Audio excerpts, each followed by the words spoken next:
My friends, let me tell you about my recent trip. It was like watching two different movies at the same time. On one screen, you have a full-on masala blockbuster. Action, drama, comedy, and, well, 100 people dancing. That was my visit to the Sharma family in Delhi, a classic Hindu joint family. Then you change the channel. Suddenly, you are watching a very serious artistic documentary. Slow, quiet, and very pure. That was my visit to the Jain family in Ahmedabad. These two families are both Indian, but let me tell you, their houses are on different planets. One runs on high-volume laughter and unlimited parathas, the other runs on silent prayers and a strict schedule.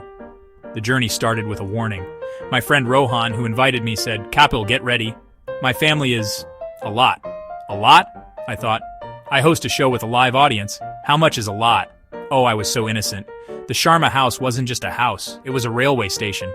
People coming, people going, uncles, aunts, cousins, grand-cousins, and a dog named Sharu who thought he was the landlord. The noise level was incredible. It was like everyone was rehearsing for a different play in the same room. And the love, it was just as loud, served with extra ghee and a lot of unsolicited advice on my career. In complete contrast, the Jain household was like entering a library, a very, very clean library where you are afraid to breathe too loudly. My friend Akash's mother greeted me with a gentle smile and a whisper. "Welcome, Beta. Please leave your shoes and your worries outside." I wanted to tell her, "Auntie, my worries are the size of a suitcase. Where do I put them?" The air was filled with the faint scent of sandalwood, not frying pakoras. The silence was so profound you could hear your own thoughts. And my thoughts were mostly, don't break anything, Kapil, don't sneeze, and please don't ask for chicken. The culture shock was real, my friends. I went from a house where you had to shout to be heard over 3 different TV shows to a house where the ticking of a clock felt like a rock concert. In the Sharma house, personal space was a myth, a funny joke everyone shared. In the Jain house, even the spoons seemed to have their own personal space in the drawer. One family taught me how to find a quiet corner in a storm. The other taught me how to be the quiet corner. It was a journey from maximum volume to minimum existence, and my brain was trying to find the remote control to adjust the settings. Entering the Sharma house was an experience. The front door is always open, like a 24/7 convenience store. The first thing that hits you is the noise. It's a beautiful symphony of chaos. In one corner, Sharmaji, the grandfather, is watching the news at a volume that could guide airplanes.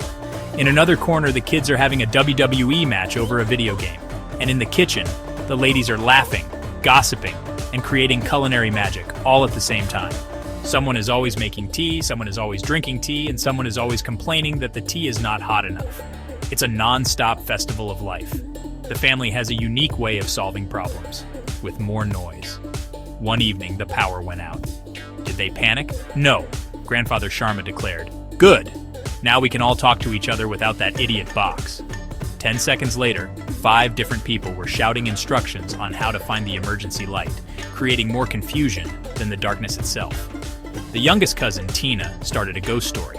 The uncle started singing old movie songs. Within minutes, the blackout turned into an impromptu family party.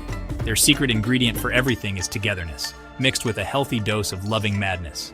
Acceptance is the air they breathe. One aunt is deeply religious and performs long pujas. Her son is an aspiring DJ who practices his mixes in the next room. Does anyone complain? The aunt just says, "My prayers are powerful, but his music needs all the divine help it can get." They have a system. If you have a problem, you don't hide it. You announce it to the entire family during dinner. By the time you finish your rati, you will have 10 different solutions, 12 opinions, and one cousin who has already made a meme about your problem. It's chaotic, but it's pure, unfiltered love. Living there is like being a part of a huge, hilarious stage play where everyone has a role. The grandfather is the wise king, the uncles are the funny sidekicks, the aunts are the all-knowing ministers who run the kingdom from the kitchen, and the kids are the court jesters causing trouble and getting away with it. They fight, they argue, they get on each other's nerves. But at the end of the day, they huddle together on the same sofa, sharing one blanket and laughing at the same silly jokes. It's a beautiful mess, a perfect example of imperfect harmony. After the vibrant chaos of the Sharmas, walking into the Jain family's home felt like I had entered a spiritual retreat, or maybe a witness protection program. It was so quiet. The walls were white, the the furniture was minimal, and everything was spotlessly clean. I was afraid to walk too fast in case I disturbed the air. Akash's father, a kind man with a peaceful aura, spoke in such a soft voice that I had to lean in to hear him. I felt like I was in a secret meeting. The only sound was the gentle whirring of a fan, and even that seemed to be apologizing for making a noise. Their daily routine was a masterclass in discipline. The day began with meditation, not with a loud argument over the bathroom. The most dramatic event of the day was dinner, which had to be finished before the sun went down. Akash's mother explained, "We do not eat after sunset to avoid harming any tiny insects that might be drawn to the light." I nodded seriously, while my stomach, used to a 10 p.m. paratha party, was staging a loud protest. I tried to silence it, but it sounded like a dying wail in that quiet room. It was so embarrassing. I think even the wall clock looked at me with disappointment. The contrast was hilarious. In the Sharma house, if you dropped a spoon, 10 people would laugh and make a joke about it. In the Jain house, when I accidentally knocked over a glass of water, the silence that followed was terrifying.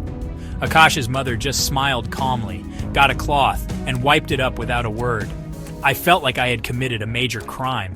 I wanted to say, "Auntie, please shout at me a little bit. This silence is killing me." Their calmness was so powerful, it made my own clumsiness feel like a volcanic eruption. Their philosophy of minimalism extended to everything.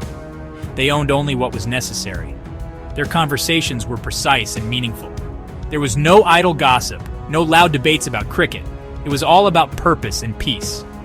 One evening I asked Akash, "Don't you guys ever get bored?" He smiled and said, "Kapil, we find excitement in stillness. When the outside world is quiet, you can hear the universe speak."